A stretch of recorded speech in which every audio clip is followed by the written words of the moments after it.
7h, 9h, Europe 1 matin. Il est 7h12 sur Europe 1. Dimitri Pavlenko, vous recevez ce matin le journaliste Jean-Michel Verne. Bonjour Jean-Michel Verne. Bonjour. Bienvenue sur Europe 1. Ce sera l'un des thèmes majeurs de la prochaine campagne des municipales.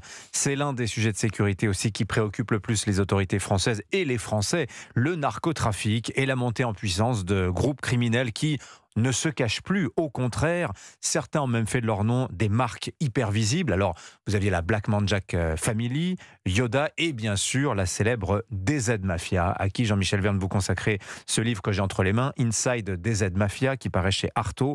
L'ombre de la DZ Mafia qui plane, alors on va commencer par l'actualité, sur l'assassinat du frère du militant écologiste et anti-narcos marseillais Amine Kessassi. Il va être enterré aujourd'hui. On parle d'un meurtre d'avertissement. Ce sont les termes employés par le procureur de Marseille. C'est peut-être la première fois que ça arrive à Marseille. En France, Jean-Michel Verne, vous avez 40 ans d'expérience du crime et du narcotrafic marseillais. Est-ce que, avec le recul, vous voyez vraiment quelque chose d'inédit là ? Si vous voulez, je connais très bien Marseille, je connais très bien la Sicile aussi. J'ai fait plusieurs reportages là-bas. J'avais justement compris comment fonctionnait Cosa Nostra.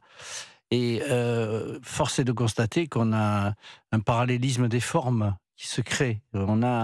Je dirais qu'on n'est pas au niveau de ce qui se passe en Sicile, mais on a la construction d'un système mafieux.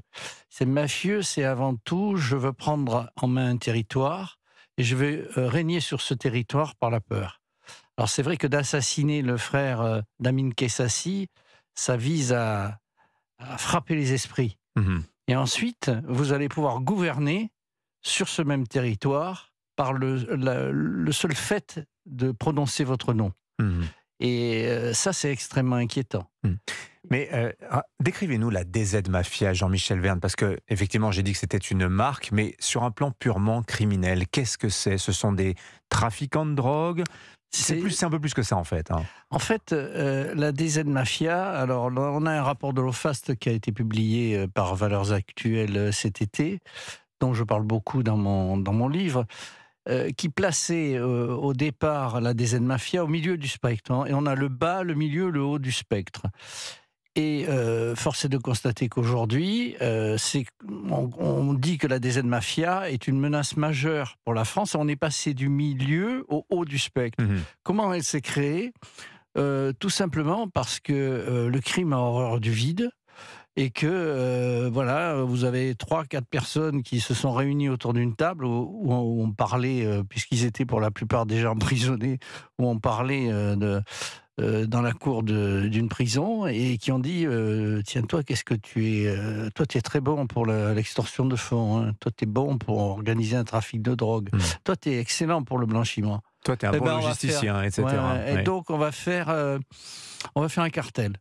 Voilà, la DZ Mafia, c'est un cartel très efficace parce qu'il est arrivé sur un terrain à conquérir.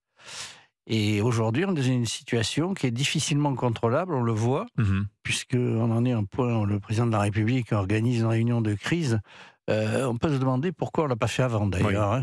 Oui. Hein. Est-ce que c'est l'actualité qui commande les réunions à l'Élysée aussi, Jean-Michel Verne ? Il y a peut-être une espèce de superficialité politique face à ce problème majeur. C'est vrai, mais là ce sont les fondements de l'État qui sont fissurés. Si vous avez des fissures dans les fondements, ça veut dire que l'édifice peut s'écrouler. Et là, moi, les contacts que j'ai au niveau police, notamment, ne sont pas très optimistes. Mais il y a une forte inquiétude au sein de l'institution policière. Il y a eu la mise en place de cette réforme de la police qui est mais attendez, 2023, qui est extrêmement... La départementalisation de la police judiciaire qui fait que, comme le shérif, on s'arrête à la frontière du département. Voilà, c'est ça. Vous avez, par exemple...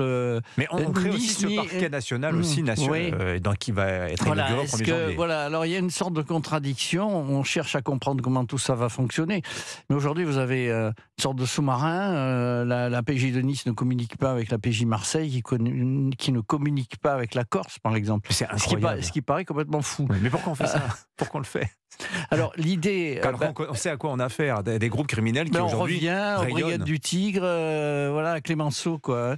Alors qu'on est dans une autre ère, dans un autre système. Ils ont fait ça pour mutualiser les moyens, c'est-à-dire fusionner les effectifs de la sûreté publique et de la PJ, tout simplement. Hein. C'est un problème de moyens et d'argent. Un des grands intérêts de votre livre, j'ai trouvé, Jean-Michel Verne, c'est que vous racontez aussi un peu ce qui se passe sous les radars, côté criminel. Vous dites qu'en ce moment, il y a une guerre des narcos entre eux. Et d'ailleurs, on retrouve ces guerres de territoire dans tous les pays européens. Alors justement, la DZ Mafia, dans ce schéma général de guerre de territoire, elle est en train de monter en puissance, Jean-Michel Verne, face à ses concurrents? Alors là, c'est la question qu'on se pose aujourd'hui, puisque maintenant, tous les membres de la DZ Mafia connus, les chefs, sont en prison à Vendée-le-Vieil ou à Condé-sur-Sarthe. Donc, la question qui se pose, c'est est-ce qu'ils vont continuer à pouvoir actionner leurs troupes? Comment ils vont le faire? Et est-ce que d'autres vont pas prendre leur place? Est-ce que la DZ Mafia n'est pas devenue une sorte d'organisation horizontale aussi, peut-être. Oui, quelque chose de fantomatique, en fait. C'est déjà has-been, peut-être. Peut-être c'est déjà has-been, et il y a peut-être d'autres qui vont prendre la place. En tout cas, Yoda a été considérablement affaibli. Maintenant, c'est la DZ qui tient le territoire. Est-ce que maintenant, suite à ces événements, une autre organisation va arriver? C'est la grande question. En tout cas, il va y avoir de sacrées discussions aujourd'hui à l'Élysée. Hein. Ouais, en tout cas, vous écrivez qu'à Marseille, vous avez tellement de rafales de Kalash la nuit que plus personne n'appelle la police. C'est à lire dans votre livre Inside DZ Mafia. Merci d'être venu nous en parler, Jean-Michel Verne, ce matin sur Europe 1. Merci. Bonne journée à vous.